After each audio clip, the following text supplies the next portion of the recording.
You know, I'm right. Nick Durst here with Joe Calabrese. Joe, it's been over 120 episodes at this point, and we don't got a lot of firsts, but this is the first time we have a doctor on with us. Yes, we have a living legend with us. He's a 9-time Emmy Award-winning broadcaster, was the recipient of the Lester Patrick Award, the Foster Hewitt Memorial Award.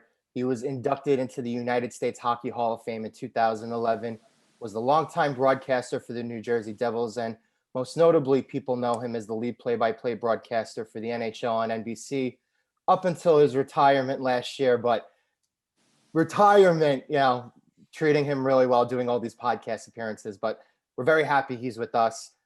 It is an honor and a privilege. Doc Emrick. Doc, welcome to the You Know I'm Right. Thank you. Thanks very much. I will look forward to hearing what's on your minds. I see a very familiar ballpark in the back. I hope they won. I hope they won that day. Well, we're all virtual now. Are you sitting where you did the Stanley Cup from? Is that what you did? Yeah, exactly. Yeah. So this is life now, nice virtual. Yeah, very much the same. The 32-inch monitors are still here, and some of the equipment is still here. I'm not sure if they're going to have me do any kind of on-camera things with the video essays in the future. So I think that's probably part of the reason they left it here in case they need to do anything like that. But my play-by-play days are over, but fortunately they've asked me to stay on to do these essays, so that's fun. Absolutely. With all the essays, and we don't have time here to talk about your whole career, of course, but I wanted to know the first time that you uttered those famous words out of your mouth, off the post. Did you know that would become a signature call of yours? No, I didn't. I still don't know that it is, but if you think it is, well, I guess that's fine. I never, that's one of the things that happens in hockey is that it's the puck's won by 3 inches and the net is 4 by 6 feet. Why does it hit the post all the time? I mean, I realize that the average number of goals scored is about 6 per game, but it seems like the puck hits the post about 6 times a game too. So why is that? I don't know. These guys are so skilled, but maybe the goaltenders have them cutting it too fine and it goes off the post. But it's a close call and it's not a goal. So I guess that's why I get so excited about them. Right. When you did those football games, anything go off the post? Any kicks off the uprights? In practice, they would, before the games, the kickers always go out and they start at like the 20-yard line and they work their way out as far as they can go. Every once in a while, those would go off the uprights. But I always liked the era in the NFL when the goalposts were right on the goal line. I know that changed long before you were born and probably your parents were born, but it used to be odd to see offenses that would use the goalpost being on the goal line as an extra blocker for what they would do to try and score from 1 or 2 yards out. Absolutely. So you are incredibly unique because you are one of very few broadcasters who used a incredibly sophisticated vocabulary, whether it was jostling in the corner or what have you. So I wanted to ask, was there a specific person or was there a specific event throughout the course of your life that influenced the vocabulary that you got to use during the broadcasts? No, I don't think it was a specific person. It was probably several teachers that I had. I was in a small town rural school in Indiana. Our city population was 600, and I had probably 35 classmates and 1 teacher in each year of elementary school. We didn't change classes or anything. We had the same teacher all day, but I had some gifted teachers that I guess wanted to work with us on such things as that. So I was lucky, that's all. And they encouraged, one of our teachers in grade 5 encouraged us to widen our vocabulary and said any word that you use 5 times becomes yours for life. So I probably benefited from that. And when I was in graduate school, I went to about an hour away from Miami University in Oxford, Ohio, to Dayton. and saw all their games in the IHL. And one of their announcers said, if you can come up with different ways of saying the same thing that happens in hockey, it will help you, because if you say dumped in from center ice every time it's dumped in from center ice, you'll drive people nuts. So that was probably an encouragement to me to mix it up a bit, but I never wrote them down and came into the broadcast booth with different ways written down to say it. You just, over a period of 47 years, you just develop it yourself. Was there ever a player's name that you were worried you would mess up, or you were nervous that you might butcher the pronunciation? I had a mental block with Sergei Nemchinov for the longest time. It came out Nemchimov, and I don't know why. I mean, it's only 3 syllables. It's not that hard. When I first came into the NHL in 1980, Peter Stastny was in his rookie year, and or just beyond it maybe. And there were 3 Stastny brothers, and they were all on the power play together. So I dropped the last name and just used the first names. But Sergei Krivokrasov in Chicago was probably hard. I was glad he didn't have a brother on the power play, because that would have been kind of difficult. When I was doing water polo in Greece during the Olympics in 2004, the host country gets to have a team in every sport. And so the female and male water polo teams from Greece had in some cases last names that were 6 syllables long, and first names that were sometimes 4 syllables long. So a lot of times you couldn't give both first and last names on players as they held the ball. When you were initially approached to do water polo, what was your reaction? Any hesitation at all to accept the assignment? No, I wanted to learn. Yeah, you wanted to learn the rules. I think they probably figured that any game that was that involved goalies, nets, and was dirty, because it was. I mean, this was it was welts and black and blue bruises all over you when you came out of the water, and that was the women's game, and the men's game was even worse, because you have no protection whatsoever. You're just, there's a lot of punching and everything else. I remember Peter Hudnut, one of the players for the United States team, was telling me a story that he was playing. If you, in hockey terms, it would be a defenseman. You're right in front of your goaltender and you're trying to defend. And he said, you're not allowed to bleed in the water. So if you have a cut, you have to go to the side of the pool and somebody has to replace you. And he said, so a guy comes across, and even though they had their nails trimmed, and the referee has to observe that before the game and check the nails of everybody before they go in, guy followed through on a shot and he cut me above the eye. So I went to the side of the pool and I'm bleeding there. And one of the guys took some duct tape and slapped it on there, because he knew that would be water resistant, and at least until they could tend to it. So anyway, he said, I got back in the pool and now I'm back defending again. And he said, I saw one of the guys that I used to play against in the Serbian league, and he's looking at this duct tape, and he's not a friend of mine. I know he isn't. And I know that when he gets close to me in the water, he's going to try and rip it off. And so he follows through with his hand trying to grab it while we're all tussling together, and he misses it, but he cuts me above that. So now I've got to go to the side of the pool again. And that is small compared to some of the injuries that they get, but it's a rough sport. And I am amazed at guys that are able to play it, because you have to swim first. Yeah, and I'm sure calling it, it's not easy really to identify the players. You have the underwater cam, but you're just looking at their heads. And we had Pierre Maguire on with us, and we really enjoyed your coverage there. We know you're retired now, but are we going to see you doing any Olympic stuff in the future? No, I don't think so. I think that ship has sailed, but I'll sit here and I'll watch a lot of people and enjoy watching them do it. Play-by-play for me is done, and I enjoyed the 40 years of NHL on television that I did.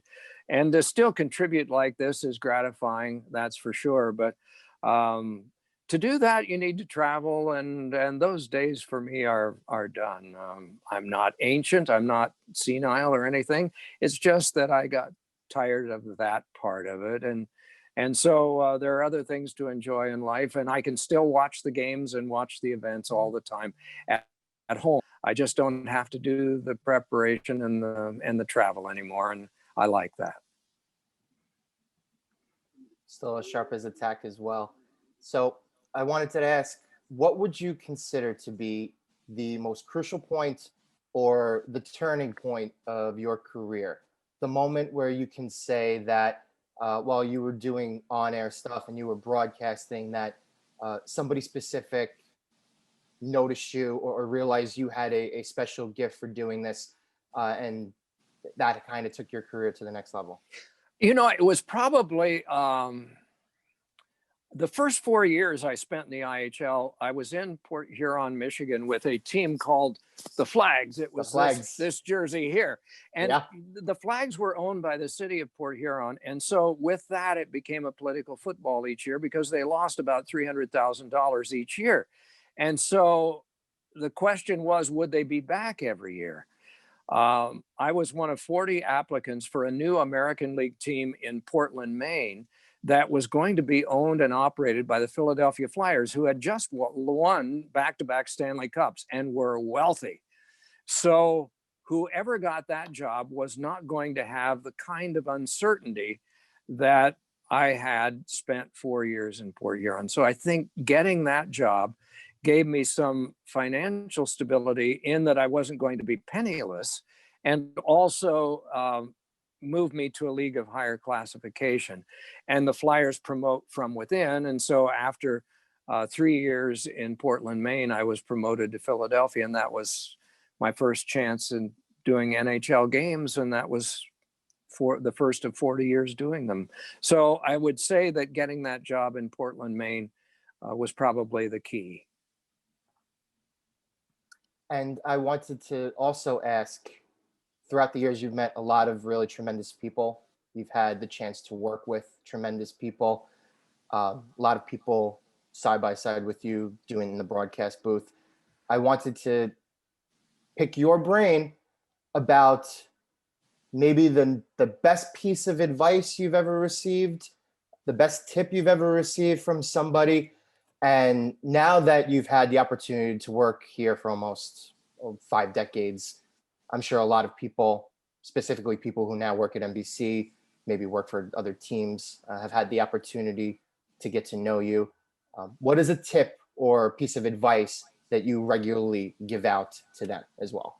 Well, the advice that I give out is don't quit, because there's a lot of rejection in this. It's like being in theater, I suppose.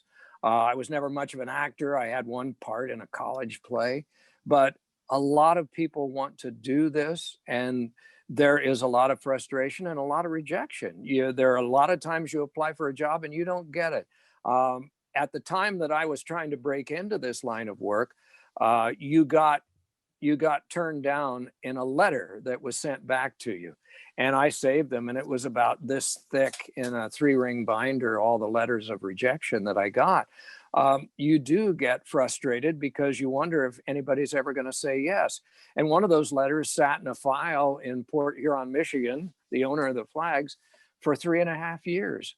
But he didn't have an opening. All of a sudden he had an opening, he went to the file. And I had updated the file, fortunately, because I had changed locations. But one afternoon, the phone's ringing in Bowling Green, Ohio, and he said, come up for an interview. So I came up about 2 days later, and the first question that I was asked was, so what's this going to cost me? Well, I didn't think that would be the question I would be asked. I thought he would want to know what my experience was or something. He'd already read my resume. He said, what's it going to cost me? Well, I didn't know. So I said, $160 a week, and he slammed his hand down on the table and said, that'll be fine. So I didn't really negotiate very well. I should have come up with 180 or 200, but anyway, so don't quit. It is worth it. You get in free, you get a good seat for the game, you get to work with some of the finest athletes. It's a great way to make a living and go through life. But it's not an easy way to do it. There are a lot of people that want the same job that you do. And so it's not a simple life. You work a lot of Christmases, New Year's, and other things. So it's not easy, but it is fun. And it's you go to play, you don't go to work. Absolutely. And when were you the coldest? Which outdoor game were you just so freezing? It was the most fun, but it was the worst weather, and it was in Ann Arbor. We started at 18 degrees. It snowed the entire day. The Maple Leafs almost didn't get to the warm-up on time because of the traffic jam outside. The setup in Ann Arbor is the stadium is right next to a golf course. And when they have 105 or more thousand for a Michigan Wolverines football game, they park all the cars on a golf course. Well, because of the snow, they couldn't do that. Mm-hmm. So now all these cars of people that are coming from southern Ontario, Canada, only about 30 miles away across the Ambassador Bridge and through the tunnel, as well as from Michigan, to root for the Maple Leafs or the Red Wings, are parking wherever they can in Ann Arbor. And so the Maple Leafs bus, which was coming, I think, from Detroit, 30 miles away, got marooned in all of this traffic. They finally did hurry into the dressing room and eventually get onto the ice for the warm-up. But it was that kind of day. But it was cold, and I remember my teeth chattering during the third period. And then, of course, it went to overtime and a shootout. And we were not allowed to have any heaters or anything like that because they felt it would affect the ice. We were right up. It was the first time that we had ever worked right up against the glass. And the next day, the executive producer called me and said, "Boy, we love that shot right next to the glass. We like you working there." And I thought, oh, great. Because that was the coldest. There were other times that it seemed colder, but that was the coldest because it was windy and it was snowy all day. But the game was marvelous. And the feeling among the fans, it was about a 50-50 crowd. And to be a part of the largest crowd ever to be a part of one of those games, it was 105,000 people. It'll be a long time before they touch that record. They probably will someplace. Yeah, no doubt about it. A tremendous crowd, tremendous atmosphere. Anytime we have broadcasters on, I'm always curious to know, what's your pregame meal? Are you drinking fluids during the game, or are you worried you have to go to the bathroom? Are you eating a snack during intermission? How do you manage your food and beverage intake during a game? Yeah, Diet Coke or black coffee during the game. It all depends on what time of day it is. If it's an afternoon game, it's probably black coffee. It's an evening game, it's probably Diet Coke. Anything to keep the pipes lubricated. I don't do water a lot, just because that's me. But I drink water a lot during the day, just not during games. I find that a little extra caffeine helps. And I don't eat right before the game nor during intermissions. Usually breakfast is oatmeal because if it's a matinee, because one of the physical conditioning guys for the Devils told me that oatmeal is the most complete breakfast that you can have. And I found that sometimes on 1 o'clock matinees that I would have an energy lag. And so I started having oatmeal for breakfast on game days when we had matinees. I'm not sure. Usually, I don't have anything within 3 or 4 hours of a game. And the trouble with that is that when you're older like myself, you don't metabolize a lot after. And so the danger is that you're hungry after a game. And the last thing that you should do is eat big after that late at night, because you'll learn this in another 45 or 50 years. You don't sleep as well if you eat big late normally. Yes, that's true. So I try to do that myself. I don't eat past 9 o'clock anymore. That's a very tidbit that my mother taught me. So now that you're retired, and we say retired, because you're still doing the essays and you're still doing some part-time work on the side. Outside of the obvious, spending time with your wife, your family, your friends, what is something specific that you've been able to get to now, maybe a particular hobby that you weren't necessarily able to get to with your schedule before? I haven't had the chance to do much of that lately because the book came out in October, the day after I announced my retirement. It wasn't coordinated that way, but that's how it worked out. And then there were interviews tied in with that until the middle of December. And then after the holidays, the season started and the essays came due. So I have a better answer for you after the middle of July when the playoffs are over and the last of the essays has been aired. So I have a better idea then. But we have this little puppy that we have, and pups do take time and they want to chase toys all day. So I've become, my right arm is much better. I played high school baseball and I had a pretty good throwing arm at that time, but then it became dormant over the years. So it's gotten a good workout here throwing toys across the living room because the pups never get tired of chasing toys. So, and then they'll lie down and sleep for an hour. So that's when you get out the liniment and rub your arm down again. Doc, who do you think is going to win the Stanley Cup? It's a dice roll, as it always is, but it sure helps if you get through a first round without a lot of games like Boston and Colorado and Winnipeg have done. Yes. And it helps if you get through the first round in few games and not too many overtimes. I know Winnipeg has just come off a triple, but it was in a sweep. And so you get that rest and that helps a lot. And of course, the team that has fewer injuries always has a big advantage. But we have learned with the Los Angeles Kings that you just, excuse me, that you can sneak in at the end and dominate throughout. And that team that barely made the playoffs won 16 and lost 4. So they barely snuck in and they won 16 games and lost 4. I mean, they did it in 20 games. A lot of it is timing. And so it's very hard to call a champion even after one round. Very difficult. We will continue to watch on. We wanted to thank you for your time. We really appreciate it. I have 3 quick points that I'd like to hit on before we let you go. Okay. The reason why we did this was because you accidentally emailed me on St. Patrick's Day. So I had a little bit of the luck of the Irish on my side. Very good. The reason why I was able to be put into contact with you is my dear friend, John Carl, who is also a graduate of St. John's, like my partner over there, Nick. He was the radio statistician for the Devils during your time when you worked there. And he always told me the story of not only how you first met him, but you helped him get that job. And it's something that always stuck with me and goes to show you how much of a tremendous heart you have, your character. So again, that always really, really stuck out in my mind. And this interview was originally supposed to be scheduled for a few days from now. You moved this up to today because of a schedule conflict on your end. Wouldn't you know it, it is Nick's birthday today. So you gave him a nice birthday gift. Thank you, Doc.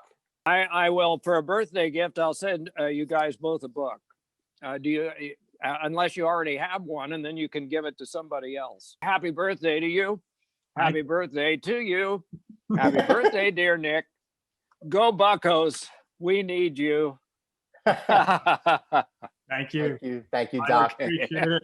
So that's going to do it here for this awesome episode. You know I'm right, for our very special guest, Mike Doc Emrick, and for Joe Calabrese, I'm Nick Durst, and this has been You Know I'm Right.